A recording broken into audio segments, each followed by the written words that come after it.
We need to get back to the way our government was intended to be run.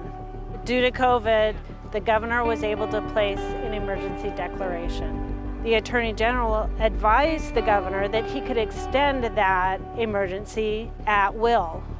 We are currently still under that emergency declaration, which allows the governor to determine who is essential and non-essential when it comes to workers, as well as any shutdowns that he sees fit. So this is government overreach, where the governor is using the emergency declaration to spend money that he should be turning to the legislator for advice on.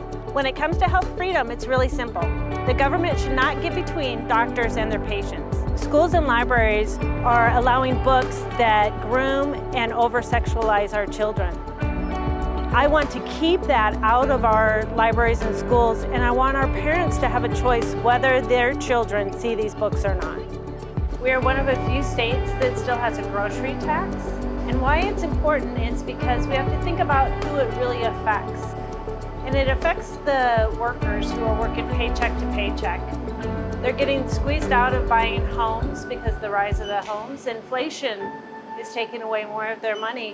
Why not give a little bit back to them by repealing this grocery tax? The state legislators have been trying to repeal this tax for many years. I will vote to repeal this tax when I get down in Boise. So our state has a surplus right now, so now is a perfect time for us to repeal this tax. We can give back to these workers who work paycheck to paycheck, and we can find ways to cut spending while we have this surplus. My goal with this is to provide some relief for my constituents. I moved to Idaho in 1990 because it reminded me of home. I raised my 2 children here.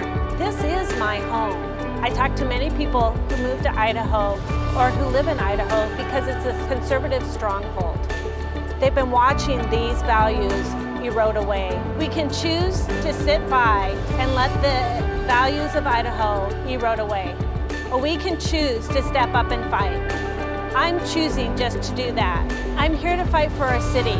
I'm here to fight for our state because it is our home. We are told only qualified people can run for office.